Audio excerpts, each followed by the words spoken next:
ini terkenal sekali akan kearifan lokalnya. Ada tikusnya! Oh, dapat lagi, Pak!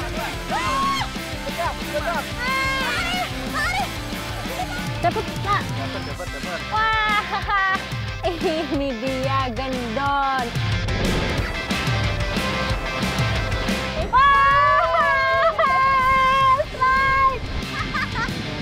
Dapat, Dewi dapat. Apa itu? Dapat.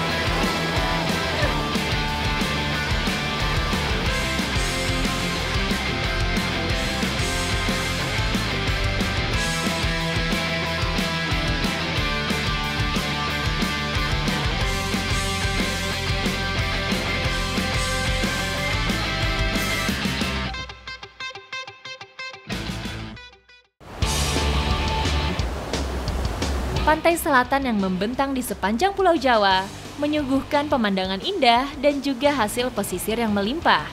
Salah satu hasil laut yang kaya manfaat antara lain adalah bulu babi. Memiliki habitat di bebatuan karang, bulu babi dapat ditemukan dengan mudah di Pantai Jojogan, Kabupaten Wonogiri. Nah, hari ini saya mau mengikuti aktivitas sebagian warga pesisir Pantai Jojokan untuk mencari salah satu hewan laut dengan cara yang cukup ekstrim. Ikuti jejak saya, jejak petualang. Memasuki bulan Oktober hingga bulan Mei merupakan waktu yang tepat untuk berburu bulu babi. Dalam rentang 8 bulan tersebut, hewan berduri ini memasuki musim kawin, sehingga bagian yang dapat dikonsumsi, yaitu telurnya, telah berkembang secara maksimal. Ini dia yang kita cari, yaitu landak laut atau biasa disebut bulu babi. Jadi kita ngambilnya itu nggak boleh ngasal, karena ada beberapa ukuran. Ini yang udah tepat, sekitar umurnya 6 bulan ya Pak. Sebesar inilah, ukuran sedang, jadi dapat untuk diolah. Membutuhkan usaha ekstra untuk bisa mengambil bulu babi dari celah-celah karang. Saya juga harus berhati-hati agar terhindar dari tertusuk durinya yang beracun. Ya! Patah! Ini telurnya ya. Tekniknya memang harus benar cara mencongkelnya. Dia udah pakai ini alat-alat mencongkelnya, ada sabit sama tombak. Tapi karena caranya salah, itu terbelah seperti ini.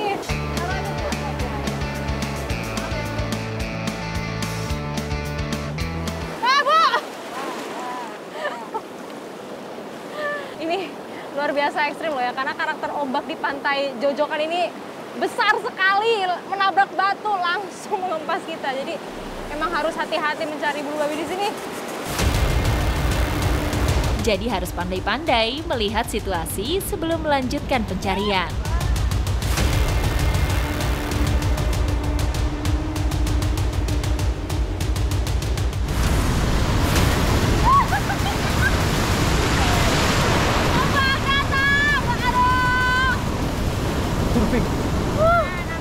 Udah harus kuat dan harus tenang juga. Jadi kalau ada gelombang datang, kita mengamankan diri dulu, baru kita ke gelombang turun dan mencari lagi, karena sulit juga untuk dilihat bulu babinya.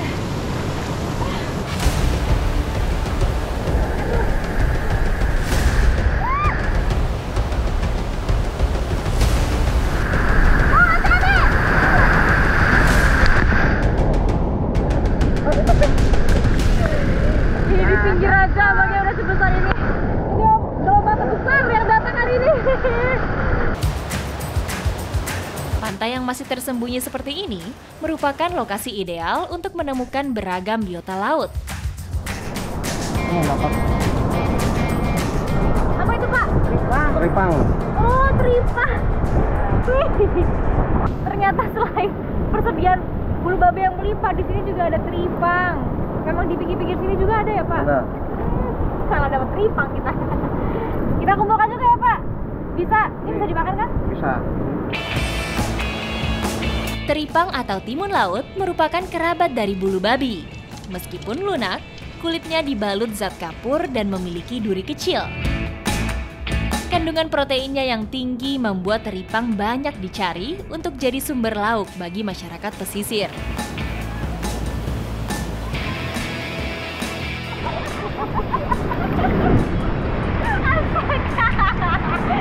Selalu bersemangat.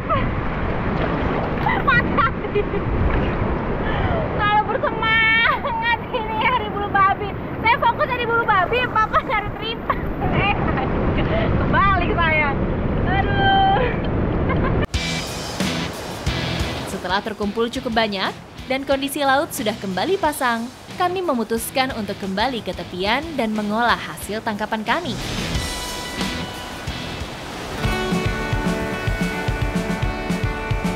Mengolah bulu babi dan teripang membutuhkan sedikit usaha ekstra.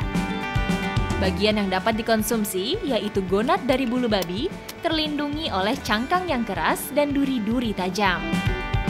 Warga setempat kerap mengolahnya sebagai sumber protein pengganti ikan.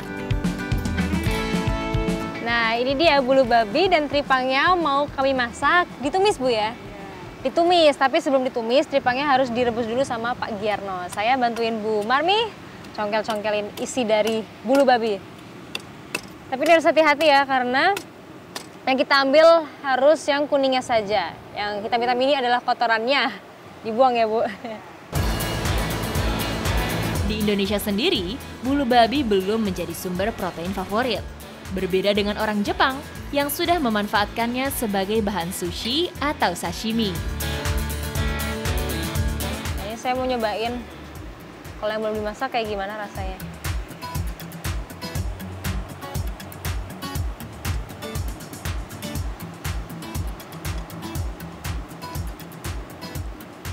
Rasanya asin, lembut, kayak telur kepiting tapi lebih lembut lagi. Ada rasa amis-amisnya gitu. Bisa sih dimakan gini aja, di sashimi. Di balik cangkang dan durinya yang beracun, gonat bulu babi sangatlah aman dikonsumsi mentah-mentah.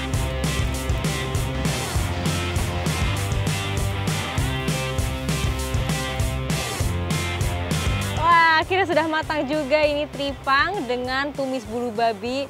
Rasanya nih dari aroma sama tampilan sudah menggoda sekali. Langsung aja dicoba ya, Pak. Bu. Inilah menu sehat ala warga pesisir Wonogiri. Kaya akan kandungan protein, vitamin, serta antioksidan yang baik untuk menjaga kondisi tubuh selama bertualang.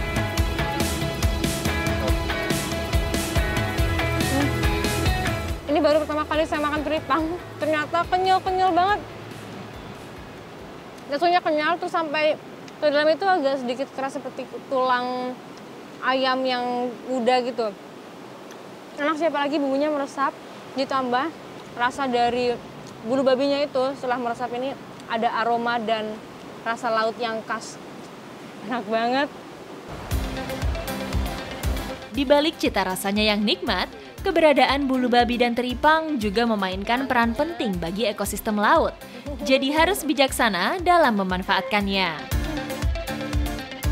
Memang ya, laut dan terumbu karang di Pantai Jojokan ini masih alami sekali. Jadi untuk mendapatkan teripang dan bulu babinya itu masih sangat melimpah. Apalagi setelah diambil langsung diolah, rasanya masih fresh dan sangat nikmat. Ikuti jejak saya, jejak petualang.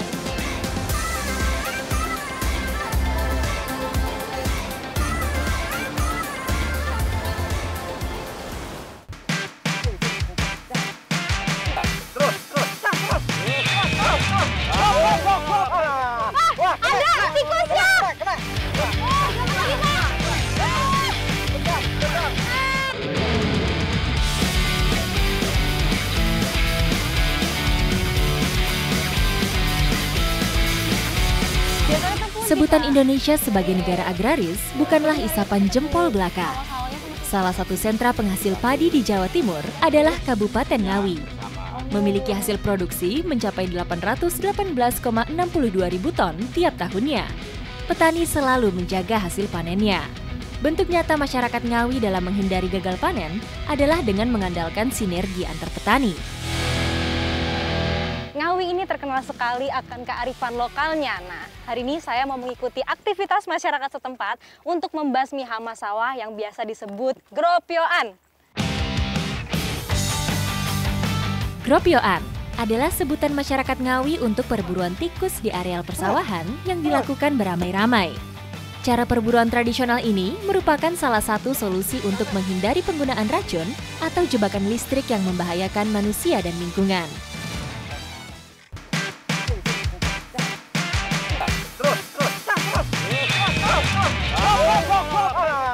Ada tikusnya! Ada dua! Hati-hati, Pak! Aduh! Kita baru nyampe di galengannya atau tanggul-tanggulnya ini, tapi udah langsung ketemu karena memang hidupnya tuh di lubang-lubang sekitar tanggul ini. Ada lagi, Pak?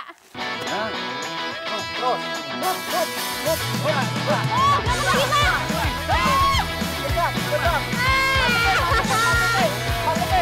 Pematang sawah menjadi target lokasi perburuan hewan pengerat kali ini.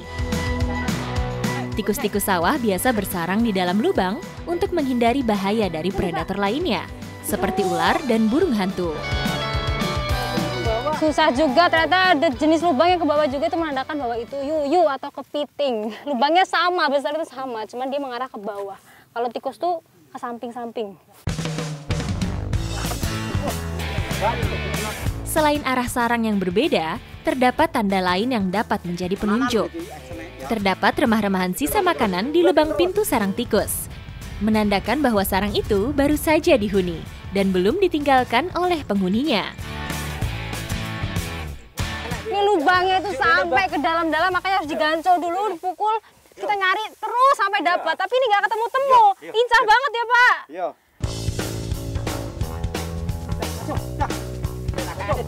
Sarang tikus yang menjalar panjang biasanya memiliki dua lubang untuk keluar masuk.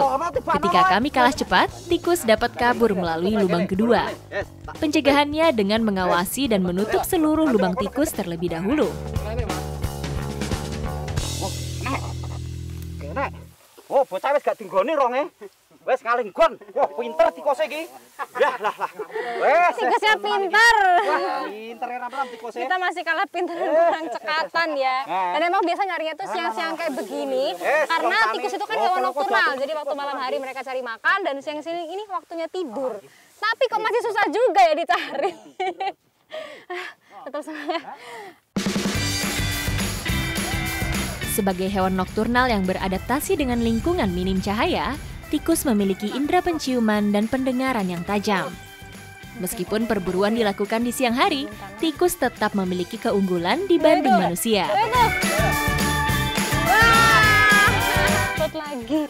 Jadi emang nyari hama tikus ini, gropyoan ini mau dilakukan 3 musim.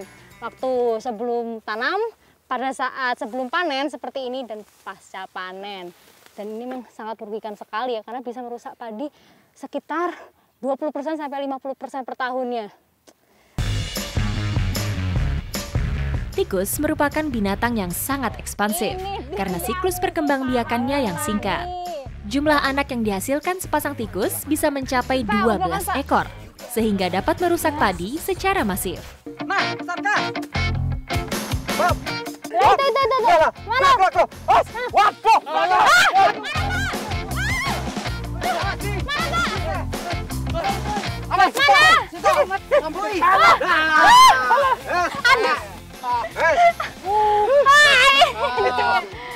Waduh, hati-hati. Pak, udah mati nih, Pak ya? Mati. Wah. Ini sampai loncat ke sawah-sawah, jadi kita harus pakai pukulan. Dia sampai mati. Tapi langkahnya juga harus hati-hati ya, kan sawahnya ini belum panen. Harus pas banget. Untungnya dapat.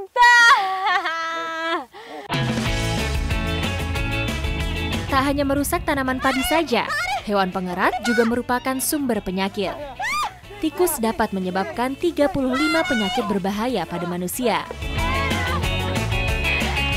Nah, jadi memang gropyokan ini memang masih dipertahankan masyarakat karena selain efektif, murah, dari segi resiko juga lebih aman daripada alat modern. Dan yang paling saya suka nih, gotong royong dan kerjasamanya sangat solid sekali.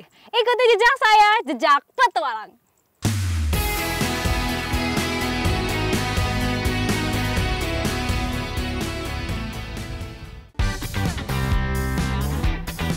keanekaragaman hayati Indonesia merupakan hal yang tidak dapat dipungkiri lagi. Perbedaan kondisi geografis tiap daerah inilah yang juga menghadirkan beragam olahan unik, termasuk Kabupaten Ngawi yang juga memiliki kuliner berbahan ekstrem. Biarpun tergolong ekstrim, kuliner ini merupakan sumber nutrisi yang digemari penduduk setempat. Di Ngawi ini alamnya masih bagus sekali loh. Makanya biasanya warga setempat malah memanfaatkan hama pohon untuk perbegalan ke kebun atau ke hutan. Dan salah satu yang mau kita cari hari ini adalah gendon. Ikuti jejak saya, jejak petualang. Gendon adalah ulat yang hidup di dalam batang pohon turi. Meski dianggap sebagai salah satu pengganggu pertumbuhan pohon turi, namun memiliki kandungan protein yang cukup tinggi. War jam 2 siang sebentar lagi. Buka Tokopedia sekarang. 3, 2, 1. Itulah alasan utama kenapa warga kerap mencarinya. Dapat, Pak. Dapat. Wah. Ini dia gendon. Jadi gendon itu emang hidupnya di dalam batang-batang pohon seperti ini, paling banyak di pohon turi. Teksturnya kenyal-kenyal gitu, lucu. Pohon turi memiliki kayu yang tergolong lunak, sehingga menjadi makanan favorit gendon. Jadi karena hidupnya di dalam batang pohon, kita ngambilnya harus dibacok-bacok dulu pakai pisau. Dan dia ada lubang, kalau ada lubang pasti ada gendonnya. Ketemu, Pak. Gendon akan meninggalkan jejak berupa serbuk kayu. Apabila sudah terdapat tanda-tanda sarang gendon, pohon turi yang sudah rusak ini harus dibelah untuk bisa mengambil gendonnya. Oh, kecil ya? Kok merah warnanya? Oh, ini Mas Tani dapat gendon yang kecil. Jadi kalau lebih kecil, masih muda, warnanya merah seperti ini. Kalau yang tadi kita sudah dapat, ukurannya sudah sedang. Berbeda sekali ya. Di fase pertumbuhan awal, gendon yang masih berwarna merah ini berlanjut ke proses penggemukan. Pada proses ini, gendon hanya bertugas makan tiada henti sebagai persiapan masuk masa hibernasi menjadi kepompong. Akhirnya dapat juga setelah susah-susah. Bacok loh, setengah pohon dibacok Pak Heru. Dapat kita akhirnya, karena emang gak ketebak ya. Di dalam satu pohon kita nggak tahu ada berapa gendon, tergantung rezekinya juga. Lumayan nih tadi dapat banyak ya Pak.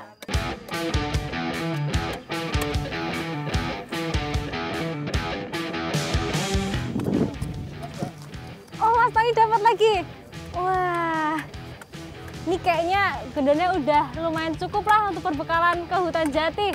Langsung aja kita ke sana ya Mas. Mas Tani anterin ya. Ya udah Pak. Ikuti jejak saya, jejak petualang.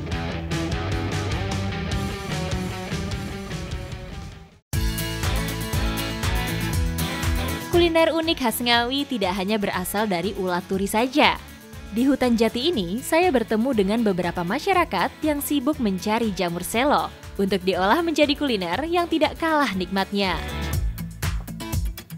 Nah, jadi biasanya warga desa Pelanglor ini kalau ke hutan nyari jamur selo. Jamur selo yang diambil dari kata selo atau batu menandakan bahwa jamur ini seringkali ditemukan menempel pada bebatuan. Meskipun dinamakan jamur selo, tanaman ini justru termasuk ke dalam jenis alga atau yang secara ilmiah disebut sebagai cyanobacteria. Jadi ini emang hutannya masih alami sekali dan emang banyak banget di sini. Cuman yang bikin saya penasaran ini ada warna kuning juga. Yang ini kenapa Bu bisa warna kuning? Kuning itu agak kering, Mbak. Oh, kering karena matahari ya? Iya. Tapi bisa dikonsumsi juga? Bisa. Cuman yang paling enak kata Bu Ambar tuh kalau ini agak tipis. selonya lebih tipis, lebih krenyes-krenyes gitu ya? Iya, tapi tebal kan lembek.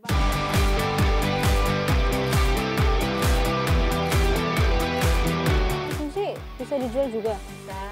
Berapa harganya? Ya, 2.000. 2.000? Iya. Seberapa tuh 2.000? Kok murah? Atau cowok? Oh, 2.000 terus kirain sekilo gitu, segini doang. 1 genggam. 1 genggam 2.000. Luar biasa, selain dikonsumsi jamur selo ini punya nilai jual yang tinggi. Tapi kalau saya yang jualan pasti rugi, Bu. Iya. Karena genggaman saya cuma segini. Di daratan Asia, jamur selo memang sudah lumrah untuk dikonsumsi. Selain sebagai bahan makanan, jamur batu ini juga dipercaya memiliki khasiat sebagai obat herbal.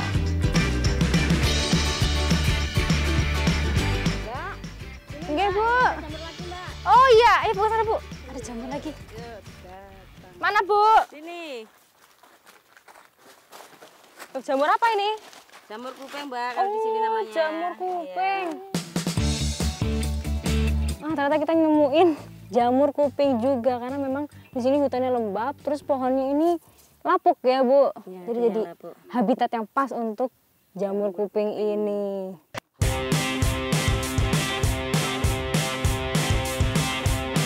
Jamurnya biasanya dimasak apa? Tumis, Mbak. Tumis. Kebetulan Ibu saya punya gendon. Kayak kalau dicampur enak nih. Ikuti jejak saya, jejak petualang. Sebelum diolah, jamur selo dan jamur kuping yang telah dipanen harus dicuci untuk membersihkan sisa-sisa kotoran dan tanah yang menempel. Cita rasa jamur yang nikmat ini membuat kami tidak perlu menggunakan bumbu yang rumit. Cukup mengandalkan bumbu tumisan sederhana yang diiris-iris terlebih dahulu. Olahan jamur akan kami padukan dengan gendon yang sudah saya siapkan sebelumnya. Gendon cukup dilumuri garam dan digoreng hingga garing. Udah matang nih dari aromanya nih. Udah harum sekali, sedap ya Bu ya. Udah gak sabar, langsung aja kita makan. Bu, jangan lupa ini dong, pakai gendonnya.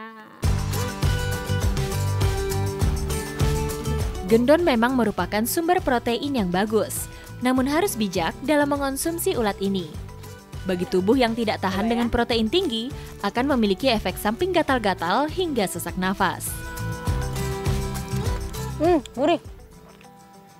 Terus kayak ada juicy-nya gitu, apa ya? Apa ada kadar minyaknya ya, Bu? Enggak, lemak. Lemaknya. Enak sih. Boleh dicampur pakai ini, jamurnya. Makin sedap.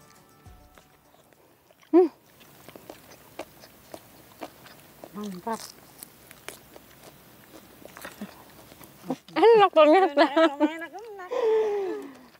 Kalau jamurnya ini menurut saya, kalau dikunyah mirip rumput laut. Dari rasanya juga, cuman ada sedikit pahit-pahitnya.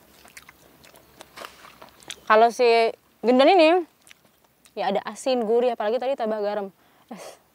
Mantap, perpaduan yang sempurna. Lauk yang kaya protein bersanding dengan jamur selo yang kaya antioksidan, menjadikan santapan kami tak hanya lezat, namun juga bergizi.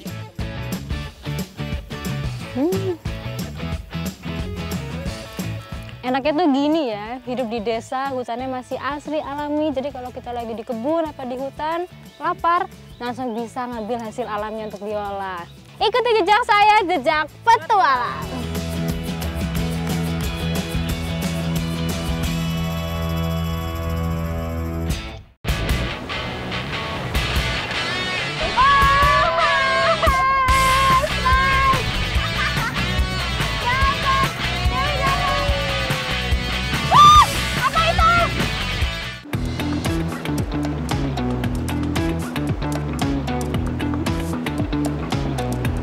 Pantai Serau Pacitan tidak hanya menyajikan keindahan hamparan pasir putih yang membentang.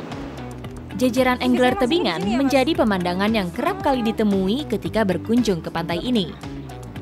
Bagi para angler tebingan, sisi barat Pantai Serau merupakan spot favorit karena memberikan tantangan tersendiri. Nah, jadi Pacitan ini memiliki pantai-pantai yang terkenal, punya tebing-tebing tinggi di sekitar pesisirnya. Dan sekarang saya dan teman-teman sudah sampai di lokasi yang sangat ideal untuk rock fishing. Ikuti jejak saya, jejak petualang. Bukan tanpa alasan apabila rock fishing ini disebut sebagai olahraga ekstrim. Untuk mencapai spot di tepian tebing tinggi, kami harus melalui jalan setapak terlebih dahulu dan menuruni karang yang curam. Panjang banget. Iya, ini 4 meter. 4 meter emang sesuai sama karakteristik tebing di sini karena tinggi banget. Jadi biar jangkauan kita lebih jauh lagi. Salah satu penentu keberhasilan rock fishing ini adalah lemparan umpan yang harus mencapai spot target. Memancing di ketinggian tebing yang mencapai lebih dari 10 meter seperti ini tidak hanya membutuhkan senar yang panjang saja, joran yang digunakan pun khusus. Strike, Mbak! Ayo, Mbak! Strike ini! Kayak gede banget ini. Wow, berat ya. Gimana? Bisa? Ayo kita tarik dulu. Jangan, gulungnya pas ke bawah. Gulungnya pas ke bawah. Belum biasa. Gulung pelan-pelan. Strike! Ikan apa ini? Ayam-ayam. Ikan ayam-ayam. Ikan ayam-ayam. Mas, ini ikan atau ayam? Lucu banget warnanya juga lucu ya. Dapat juga ternyata. Tidak membutuhkan waktu lama untuk menarik ikan ayam-ayam ini. Ukurannya tidak terlalu besar, jadi perlawanan terbilang mudah untuk diatasi.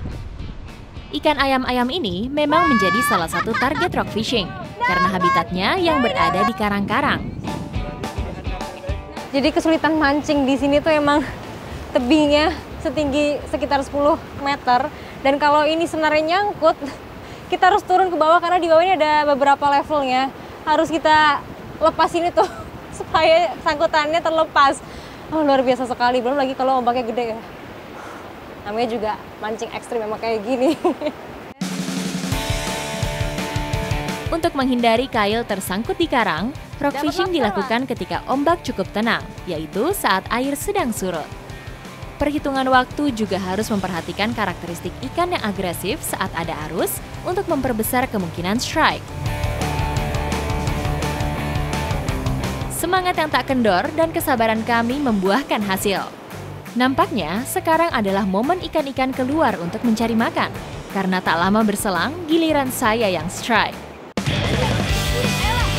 Ketika hentakan ikan terasa berat, menggulung reel harus benar-benar diimbangi dengan gerakan tarik ulur joran. Apa itu? Hai, kita dapat apa? Gede banget. Gimana? Ini apa? Belut laut yang hidup bersembunyi di terumbu karang memiliki penciuman tajam, menjadikan ikan ini sebagai salah satu sasaran yang empuk bagi para angler. Dapat belut ternyata. Kita narik sampai jatuh-jatuh, ternyata dapetnya belut. Mas, saya kira GT, Mas. Berharap. Karakteristik belut yang langsung membelit umpan membuat tarikan joran menjadi sangat berat. Ukuran belut yang saya dapatkan ini termasuk besar, sehingga kekuatan tarikannya pun semakin besar. Ini tuh beratnya kira-kira 2,5 kilo dan panjang ini sekitar 50 cm ya. Cuman kita berdua aja nariknya benar-benar luar biasa perjuangan. Dan ternyata kita nggak boleh deketin tangan karena dia bisa melilit tangan kita. Jadi harus hati-hati juga megang. Oke, kita kumpulin ya Mas ya. Hasil memancing tebingan kali ini cukup memuaskan. Masing-masing dari kami tidak pulang dengan tangan kosong.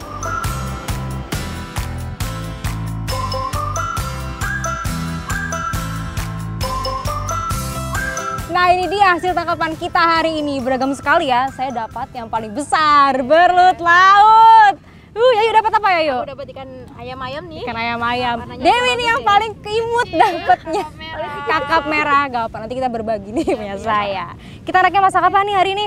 Nah, paling enak siang-siang gini kan, biar seger kita masak sayur kalaan. Sayur kalaan, pas banget. Sayur kalaan itu adalah masakan khas Pacitan. Oke, kita siapin bumbunya aja. Ikuti jejak saya, jejak petualang. Kuliner setempat yang disebut sebagai sayur kalakan ini merupakan gulai ikan dengan kuah pedas khas Pacitan. Mengolah belut laut menjadi sayur kalakan membutuhkan beragam bumbu rempah yang beraroma kuat, seperti sereh, lengkuas, dan daun salam. Perasan jeruk nipis berguna untuk menutupi aroma amis dari belut. Hati-hati. Wah. Nah, jadi sebelum disayur, ikan dan belut ini harus digoreng terlebih dahulu supaya teksturnya nggak hancur dan gurihnya tetap terasa mantap. Setelah ikan matang dan teksturnya cukup kering, Bumbu kalakan yang sudah halus ditumis terlebih dahulu. Begitu aroma harum tercium, tuangkan santan dan masukkan ikan.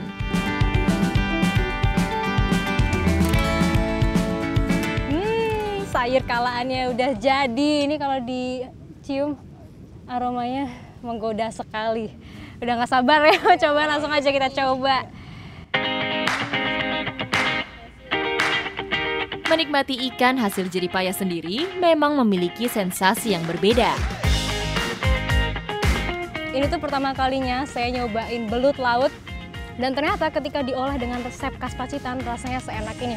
Apalagi kita mancingnya itu penuh dengan tantangan dan perjuangan di atas tebing, berpacu dengan ombak dan cuaca juga, terbayarkan dengan hasil masakan yang sangat nikmat. Ikuti jejak saya, jejak petualang.